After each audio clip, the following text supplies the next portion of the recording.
intérieur, extérieur, circulation de l'émotion. Bonjour et bienvenue dans le podcast qui vous accompagne à transformer votre relation à la mort et à la maladie longue pour faire émerger tout votre potentiel de guérison. À travers vos partages, vos témoignages, je mets en résonance les histoires pour faire ressortir vos forces, pour vous donner soutien, énergie, faire circuler la parole et briser les tabous qui nous enferment et nous étouffent. Aujourd'hui, je vais reprendre un thème que j'avais ouvert une première fois il y a quelques mois, quand j'ai accouché de mon premier enfant, le lien intérieur-extérieur. J'avais démarré sur une lecture de l'introduction du livre Chantala de Frédéric Le Boyer, qui parle de la naissance de l'enfant et de son monstre intérieur. Et quand il parle de monstre intérieur, il parle de la peur de mourir. Je vous invite vraiment à aller voir ce replay parce que le lien avec la peur, l'appréhension du monde, le démarrage dans la vie, bien sûr, entre guillemets, parce que finalement, on ne sait pas trop où commence la vie, hors du ventre, dans le ventre, ou encore avant. Je trouve ce livre vraiment magnifique. Je vous mets les liens du replay et du livre en description. Dans cet épisode, c'est l'aspect émotionnel que j'avais envie de traiter. J'ai invité Audrey de Partage de Femmes, qui est coach et formatrice. Elle nous partagera un bout de son histoire personnelle juste après. Pour introduire, je voulais parler de l'organe majeur du corps humain qui nous permet les allers-retours intérieur-extérieur et extérieur-intérieur. C'est notre peau qui est étendue absolument partout, qui nous enveloppe. C'est elle qui nous permet de laisser entrer ou sortir, de bloquer ou d'accepter. Elle est à la fois perméable et imperméable. Elle fait protection ou elle fait barrière selon le besoin. Je trouve ça assez magique. Et en revenant à l'émotion, on se rend compte que là, la peau a encore une fonction capitale. C'est elle qui va nous permettre de ressentir, d'exprimer, de renfermer. C'est elle qui va rougir, qui va se hérisser. Du coup, c'est un thème assez propice à la création résiliente que j'aborde dans mes stages, tissage et résilience. C'est tisser, faire évoluer son enveloppe, se sentir protégé à l'intérieur et pouvoir observer notre environnement en toute confiance à travers les mailles qu'on tisse plus ou moins lâches. C'est marrant de constater d'ailleurs qu'on parle des tissus de la peau, de tissus organiques. C'est toute cette image que je reprends en tout cas avec le fil toujours. Voilà. Donc c'était la petite introduction. Je vais maintenant ouvrir la parole avec Audrey qui est avec nous. Bonjour Audrey, aujourd'hui je t'ai invitée pour parler du lien intérieur-extérieur justement, de comment on fait sortir nos émotions pour pas inscrire la maladie dans notre corps. Par rapport à ça, pour commencer par le début, est-ce que tu peux nous parler un peu de ton parcours personnel déjà? Oui, alors, hem, mon parcours personnel, je suis, très vite, tombée, de passion pour le corps humain, donc j'ai commencé à coacher dans le sport, très, très jeune, notamment après la mort de ma maman, qui m'a conduit du coup, ben, à oui, à tomber dans la passion pour l'autre finalement. Et donc je me suis investie, vraiment, corps et âme dans cette passion qui était la gymnastique à cette époque-là. Et donc j'ai coaché, depuis ma tendre enfance, on va dire, en sport. Et ensuite, bah, je me suis formée petit à petit et j'ai fait une fac de sciences humaines, donc spécialité éducation motricité. Donc on va dire qu'il y avait, un écart entre, la pratique et la théorie et heu et du coup, ben, je j'ai ensuite bon, il y a eu les enfants, le mari, j'ai été, diplômée, j'ai été prof, pendant quelques années et ensuite il y a eu le cancer et le cancer m'a sorti carrément de ma zone de confort où, je pensais que prendre soin de soi, c'était, faire du sport et bien manger, clairement. Voilà, que ça suffisait pour se sentir bien, en fait et le cancer m'a appris à mener une j'appelle ça la 3e dimension finalement, la triptyque. J'étais sur une dualité, et le cancer m'a permis de prendre conscience de cette 3e dimension qui est l'émotionnel, qui est finalement, quelque chose qu'on apprend en fac, mais qu'on ne je pense qu'à ce moment-là, on a peu de recul pour le comprendre. Les expériences de la vie, nous amènent à comprendre davantage et puis, la société aussi s'y intéresse de plus en plus, donc on a plus de recul qu'avant, certainement là-dessus. D'accord. Voilà un petit peu le parcours, comment j'en suis arrivée à être coach émotionnel finalement et à passer j'encadre toujours du sport et l'alimentation et les relations, la communication à soi. Mais la dimension émotionnelle qui est pour moi à la base, en fait, voilà, de tous nos mouvements. Et donc, est-ce que, parce que tu parles de la mort de ta maman et des étapes de vie, du couple, des enfants, puis après du cancer, est-ce que tu fais le lien justement avec ce qui s'est passé à la mort de ta maman? Est-ce que ça a un lien direct finalement avec ce que tu as pu renfermer et que tu as pu laisser sortir avec après des enfants? Oui, complètement. Oui, oui, il y a un lien. Ben, il y a un lien, alors je pour contextualiser ma conception, parce qu'on a chacun un peu notre conception, notre vérité. Moi, en fonction de ce que j'ai pu observer sur le terrain, en fonction de ce que j'ai pu, apprendre et cetera, ma conception de la guérison intérieure, c'est que, chaque élément de notre passé a une conséquence sur notre, futur et no ou alors sur notre présent, si on en prend conscience au moment présent. Donc effectivement, la mort de ma maman a eu un impact émotionnel sur moi, qui est ressorti quelque part, au moment de ma grossesse notamment, où, j'ai eu très peur de reproduire ce schéma-là. J'ai eu très peur de faire vivre la mort d'une maman à mes enfants.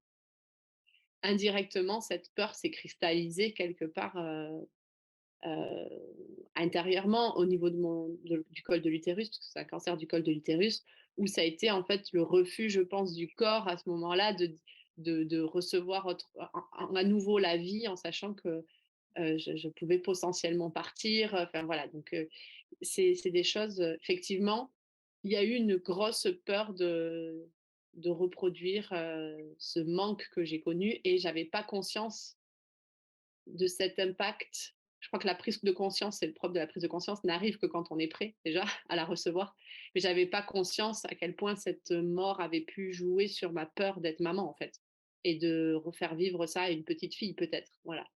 À ce moment-là, ouais, je me dis: «Mais, je commence à entrevoir le lien entre mon cancer et la perte de ma maman, ouais.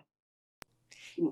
Et est-ce que tu pourrais expliciter, ou pas d'ailleurs, à partir de cette prise de conscience, la possibilité de faire sortir la maladie du coup? Parce que je sais pas si aujourd'hui tu es en rémission, guérison, je sais pas comment tu appelles Mmh. ça, comment, voilà. C'est ce que tu peux nous décrire ce parcours justement de, moi je le nomme résilience. Je sais pas quelles sont tes images. Moi j'ai beaucoup l'image du fil qui retisse, qui répare. Et quelles sont toi tes images? Voilà, tu t'accroches beaucoup au sport. Est-ce que c'est une image de quelqu'un qui remonte sur son vélo? Est-ce que Ah, c'est intéressant la métaphore, oui, je suis quelqu'un qui aime beaucoup les métaphores, visuelles, je te rejoins complètement dans cette notion de mettre une image, de mettre une image sur des mots. Hem, alors, je suis en rémission pour les médecins, puisque, ben, c'est un virus et qu'il y a la possibilité de récidive. Hem, du coup, ben, quand, j'ai pris conscience que j'avais un pouvoir, alors je me suis rappelée d'un de mes cours, je vais répondre à ta question, mais je recontextualise, mais je me suis rappelée d'un de mes cours, de fac où, mon professeur, ce formateur que j'adorais, en développement psychologique de la performance nous dit, 95% de la performance est en lien avec le mental. Ce qui signifie qu'il y a 5% avec le physique et qu'en gros, je le perçois comme ça à ce moment-là, en gros, on va pouvoir agir sur 5% du physique, mais il y a 95% de la performance qui provient du mental. Et en fait, j'ai vraiment, pris cette preuve de vie dans cette philosophie en me disant: «Ils vont te soigner les 5%, mais tu as 95%, c'est le mental» et c'est la même chose là parce que c'est une performance il va falloir performer dans la rémission en fait, dans le fait de guérir du cancer. Heu, Ça sous-entend que j'avais déjà quelque part une vision très philosophique de la guérison, hein, bien évidemment. Que j'avais une part de responsabilité dans ce qui m'arrivait. Heu et du coup, bah, à ce moment-là, je me perds un peu le film, mais pour le coup, tu m'as parlé du film. Mais du coup, à à à ce moment-là, je prends le parti de travailler en collaboration avec les médecins. Donc aujourd'hui, il y a une rémission physique, puisqu'ils m'ont soignée physiquement, ils ont fait leurs 5%. Et il y a pour moi, je suis en guérison, pour le coup encore, au niveau de la pensée et du mental, puisque l'idée, c'est forcément d'aller au cœur de la pensée qui est à l'origine de ces douleurs, de cette souffrance, corporelle. Je pars d'un principe simple qui est si on pense une pensée non libérée va venir se cristalliser dans une cellule et c'est le stockage dans cette cellule qui va créer la douleur, donc il faut libérer le plus possible. Alors est-ce qu'aujourd'hui je me suis débarrassée de cette, souffrance quelque part et émotionnellement mon corps il a lâché, sinon il y aurait pas eu de cancer. C'est comme ça que je le vois en fait. Je me dis que les cellules ont fini par exploser et c'est sorti en cancer. Donc il fallait juste revenir à la pensée pour éviter que ça récidive. Donc je transforme mes pensées aujourd'hui, est-ce que je les transforme? En tout cas, je les écoute. Déjà se mettre à l'écoute, c'est un premier point. Donc comment je l'imagerais ça? Le fait d'écouter, ma pensée, de m'écouter penser, si je peux le dire comme ça. Hem, j'ai la sensation d'avoir 2 personnages, heu, un sage, tu vois, qui serait un peu assis et qui me dirait et moi un peu faux-folle alors mon moi un peu faux-folle et un sage à côté qui dirait: «Tu vois dans ta folie là, tu as dit ce petit mot là. Est-ce que finalement tu en rigoles vraiment ou est-ce que tu te moquerais pas un peu de toi avec cette rigolade?» Tu vois? C'est voilà et donc voilà, je le vois un petit peu comme un sage intérieur qui me dirait: «Ah, mets un peu d'attention sur ce petit mot-là, là. Il est pas si anodin que ça, Audrey. Il peut avoir un impact derrière. Comment tu te sens par rapport à ce mot-là?» Pour, non pas, ouais, pour éviter, de stocker. On parlait de stockage tout à l'heure. Justement, par rapport à ce que tu dis, d'écouter dans tes mots, de prêter Oui. attention. C'est comme si, alors tu me dis si je me trompe pas, mais jusqu'à un certain temps, bah tu parlais beaucoup, beaucoup, mais finalement sans t'écouter. Et un Mmh jour, mh. tu t'es dit, bon, je parle beaucoup, mais peut-être qu'il y a du sens dans ce que je dis. Exactement. C'est, finalement, chaque chose enfin, ouais, c'est ça, c'est le sens que ça a pour moi au moment que je le dis. Est-ce que ça fait vraiment sens pour moi? Est-ce que c'est vraiment aligné à ce que je suis?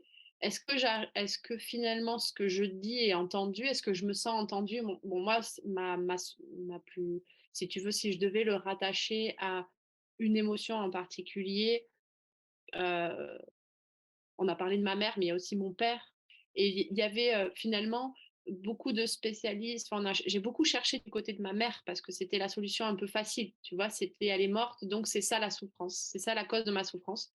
Or le vivant est bien plus, a été bien plus, douloureux presque que ce qui était mort finalement, puisque c'est mort, une fois que c'est mort, ça revient comme on le veut. J'ai attaché énormément de symbolique autour de la mort de ma mère. Je me suis développé tout un monde autour de sa mort pour, certainement me sentir en sécurité par rapport à cette perte qui est immense et qui remplacera pas le manque physique. Cependant, il y avait aussi mon père et il y avait beaucoup de colère et beaucoup d'amour, mais beaucoup de colère, de ce sentiment d'incompréhension par rapport à mon papa. Et ça a été un peu la solution un peu facile au départ d'aller sur la mort de ma mère. Donc il y avait des choses là-dessus aussi, bien évidemment, mais il y avait aussi beaucoup mon père et l'incompréhension de la petite fille face à son papa.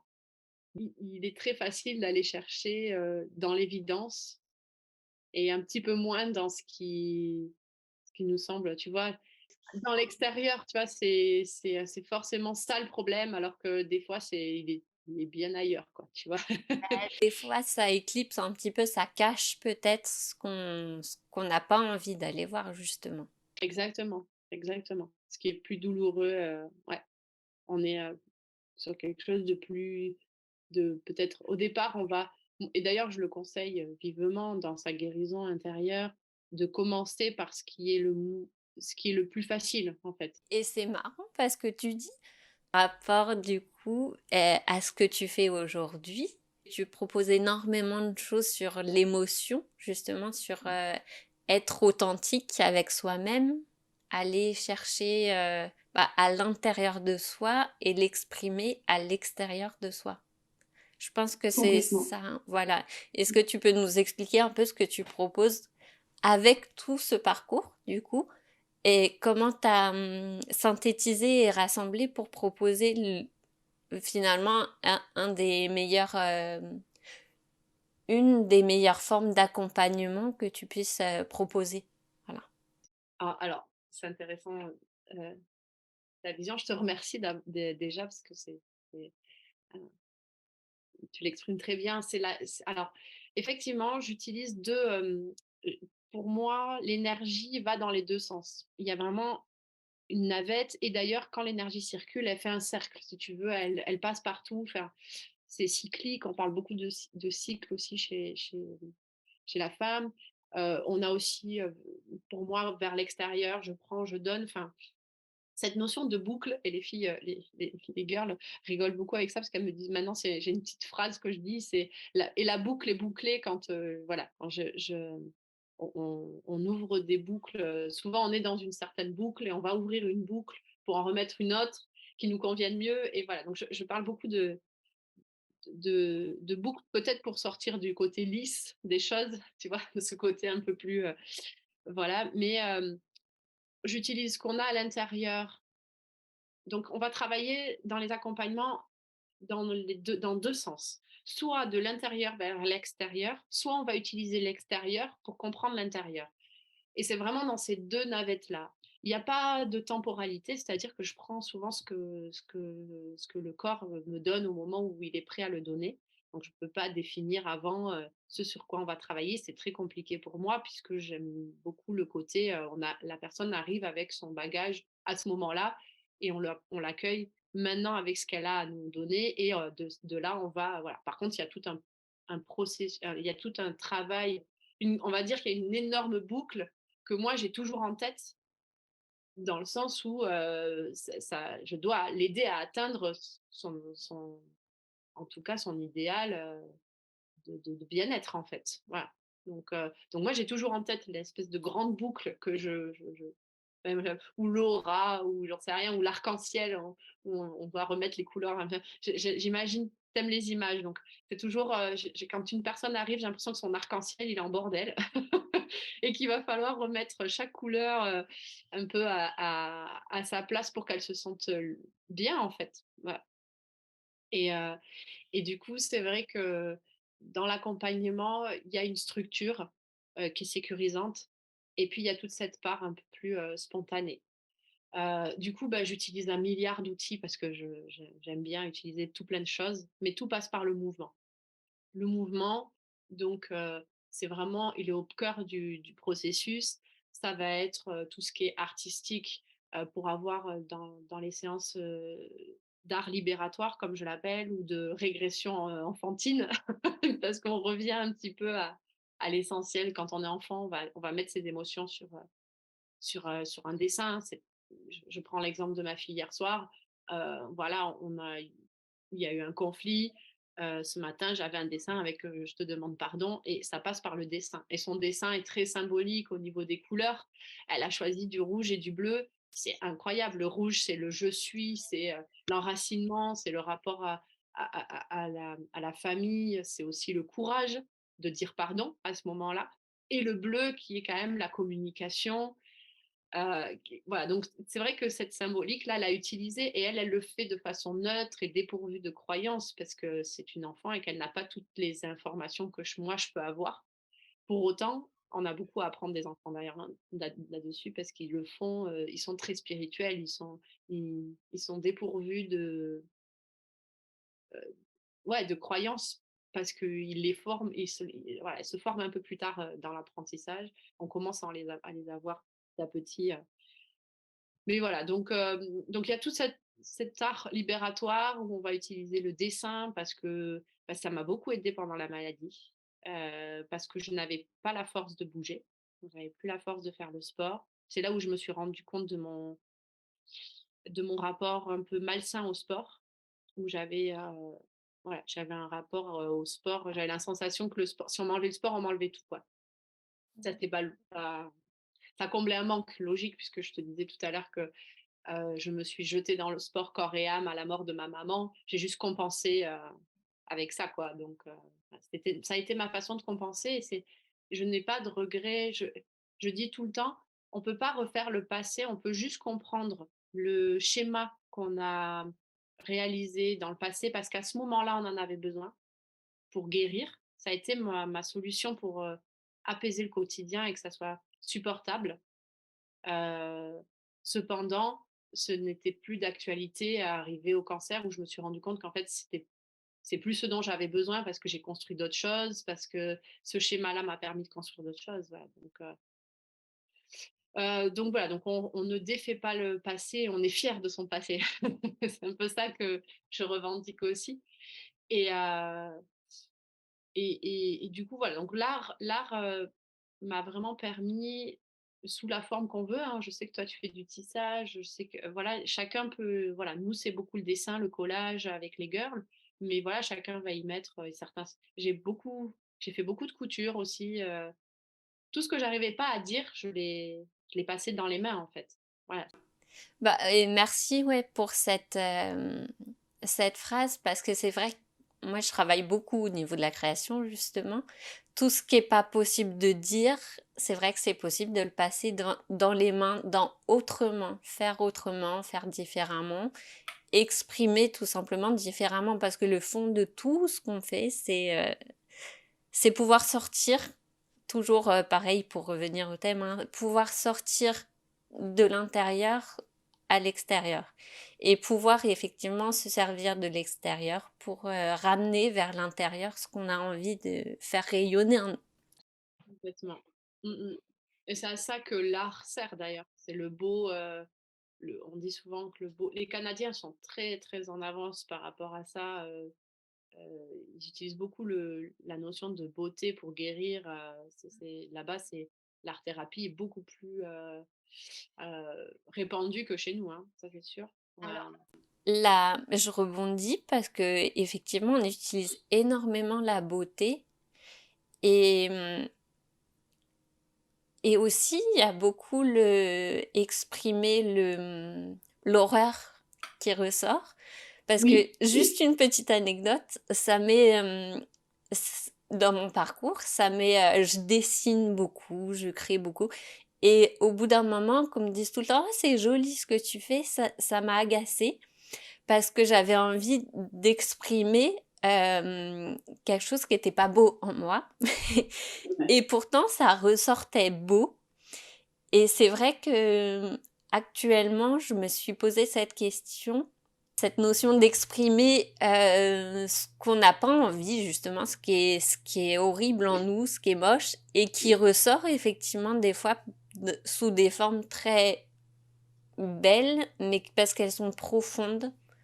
Si je peux me permettre, c'est intéressant ce que tu dis, parce que moi j'ai une vision, en fait, tu as voulu exprimer l'horreur ou quelque chose qui est pas beau en toi ou ta part d'ombre peut-être et justement, c'est ça qui est beau, Mmh. c'est que même en exprimant, ta part d'ombre, les gens trouvaient ça beau Oui, c'est et ça. c'est une façon d'aimer aussi, et ils sont plus à l'aise avec ça, c'est sûr les le dans ces pays parce qu'ils ont un rapport, nous, en France, il faut pas qu'on montre notre vulnérabilité. Faut pas montrer nos failles, il faut pas être il y a qu'à voir comment se passe un entretien d'embauche, encore dans certaines situations. Reconnaître qu'on peut avoir des doutes, c'est pas très bien vu et du coup, on peut passer alors ça dépend des gens, hein, je fais pas j'aime pas trop les généralités, mais mal malheureusement, il y a encore, ou heureusement, comme ça nous laisse de quoi évoluer encore, mais voilà, il nous reste, ouais, on a ces fondations-là qu'il faut cacher sa part de vulnérabilité, alors elle peut être magnifique, la preuve. Tu l'as toi-même dit, tu vois. Tu voulais exprimer ça et, tu as récolté de Voilà. la beauté. Ouais. Il y a une belle leçon aussi derrière ça, quelque part, hein. C'est chouette. Que pourrais-tu nous dire par rapport à la peur de la mort? Est-ce qu'aujourd'hui j'ai peur de la mort? Non. J'ai peur tout court dans ma vie, à tout un tas de moments. De la mort, certainement, qu'on en a tous plus ou moins peur quand on traverse la route, alors qu'on n'est pas sur le passage piéton, quand on fait face à la maladie, voilà. Effectivement, mourir peut. Mais encore une fois, c'est une projection. euh, le mot de la mort est une projection pour moi du mental. Et en fait, on a peur tout court. Et l'idée, c'est de revenir justement juste à cette sensation de peur et se rassurer dans cette sensation de peur, parce qu'il n'y a pas de mort imminente en fait. Et on peut rationaliser la peur et revenir sur quelque chose de ok, j'ai peur, et juste la verbaliser et la conscientiser. Est-ce que le pourquoi j'ai peur a vraiment son importance quand on revient vraiment au corps et à ses sensations? Je crois pas en fait. Et je crois que d'ailleurs on attache trop d'importance, et c'est que c'est la difficulté avec notre mental, c'est qu'on attache trop d'importance à la projection de la peur, donc le pourquoi j'ai peur, plutôt que se concentrer sur le ok j'ai peur. Et alors, j'inspire, j'expire, je ressens ma peur, je l'accueille, je la rassure et à la limite, je lui donne tout un tas de choses à nourrir qui est ok, j'ai peut-être ta peur de la mort, mais en même temps, je suis en vie. Euh, Qu'est-ce qui m'empêche de vivre ce que j'ai à vivre? Comment je peux plutôt le comment finalement que pourquoi j'ai peur. Le comment je peux dépasser ma peur. Comment je peux mettre des actions en place pour profiter de ma vie comme je l'entends, plutôt que de me concentrer sur ce qui n'est pas encore là d'ailleurs et ce qui n'arrivera peut-être pas du tout de suite en fait. Et je pense que les personnes, tu vois, pour revenir un peu quand même sur cette maladie où les personnes ont souvent l'épée de Damoclès, comme il est dit, euh, c'est on a tous l'épée de Damoclès au-dessus de la tête, quoi. Pour moi, on a tous un risque de mourir demain quand on traverse la route, quand on allume le gaz, enfin voilà, sans vouloir mettre d'angoisse à personne, mais ça peut arriver de façon, et ça serait pour moi euh, complètement utopique de penser qu'on est à l'abri si on est chez soi. Enfin, le seul endroit où on peut être à l'abri, c'est dans son intérieur en fait. Encore merci Audrey pour tout ce partage. C'est pas forcément évident de partager son histoire et je suis toujours très reconnaissante, voilà, aux personnes qui acceptent de témoigner. Je suis sûre que ça va pouvoir rebondir et résonner avec d'autres. Je vous mets comme toujours les liens en description si vous voulez aller découvrir plus en détail ce que propose Audrey dans ses accompagnements. Maintenant, je vous propose le petit exercice du jour. Si vous avez 5 minutes, c'est parti. Tout d'abord, nous allons nous recentrer sur notre respiration. Inspirez profondément et fermez les yeux. Expirez profondément. Nous nous installons dans cet espace intérieur qui est le nôtre. À l'inspiration, nous nous gorgeons de confiance. À l'expiration, la confiance grandit et chasse toutes les toxines de notre corps qui s'envolent sous forme de petits fils de coton diffus et noirs. J'identifie en moi l'émotion, la sensation principale. Est-ce de la joie? Est-ce de la peur? De la colère? Est-ce que je ressens de l'apaisement, du soulagement ou de la tristesse? J'en identifie une émotion ou une sensation.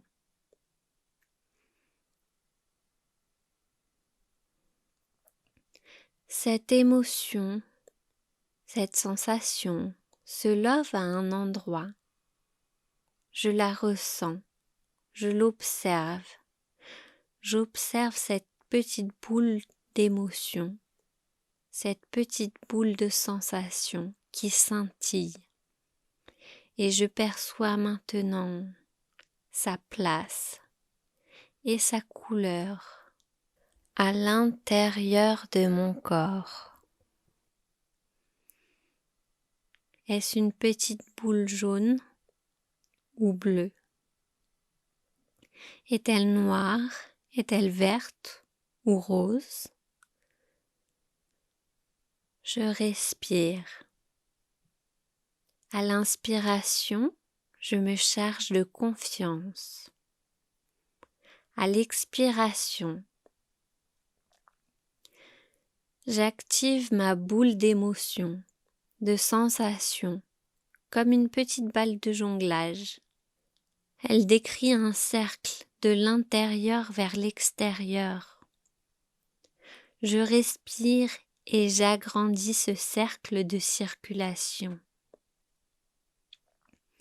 Je vois mon émotion, ma sensation, tourner de l'intérieur vers l'extérieur et revenir à son point de départ pour repartir.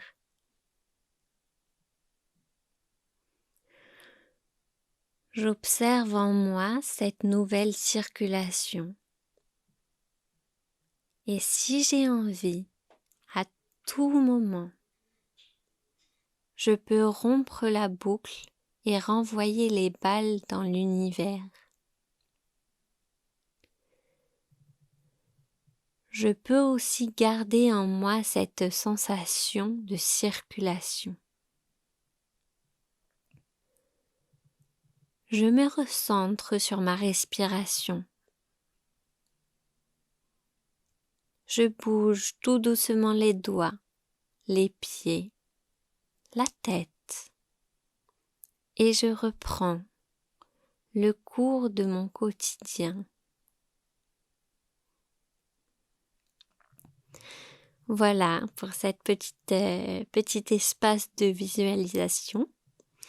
J'espère que vous avez réussi à voir cette petite balle de jonglage qui passe de l'intérieur à l'extérieur et du coup à remettre en circulation votre émotion ou votre sensation si elle était bloquée. Voilà. Et que vous pourrez revenir en tout cas à cet exercice si vous commencez à ressentir un blocage en vous. Voilà. Je propose un live Instagram le jeudi 16 février à 14h où je vais reprendre cette image justement. Il n'y a pas de compétences en dessin qui sont requises.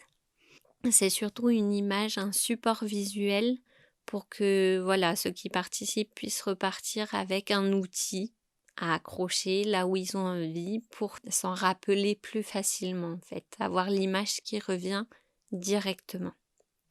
Voilà, donc ce sera le jeudi 16 février à 14h. Donc voilà, c'est la fin de cet épisode. Comme toujours, s'il vous a plu, je vous invite à me le dire en commentaire, me faire part de vos préférences et de vos suggestions, vos envies aussi pour la suite. Si vous avez des thèmes auxquels je pense peut-être pas que vous avez envie d'aborder, aidez-moi à partager pour briser les tabous autour de la maladie et de la mort. Parce qu'ensemble, on peut construire une nouvelle approche plus authentique et sincère autour de tous ces questionnements. Voilà, c'est vraiment mon objectif dans le podcast Guérison intérieure. Merci de votre écoute et de vos retours. Je vous dis à très bientôt pour le prochain épisode qui s'appelle Louise et la vie, vivre jusqu'au bout. Ce sera pour moi un épisode tout particulier parce qu'il m'amènera, entre autres, à détailler un bout de mon parcours, mais je vous en dis pas plus pour l'instant. Voilà.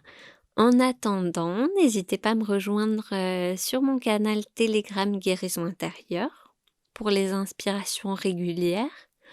Il y a aussi le programme Sérénité, voilà, des petits temps guidés pour prendre soin de vous au quotidien. Profitez-en parce que c'est encore en accès gratuit pour le moment. Je vous souhaite une bonne journée et à bientôt.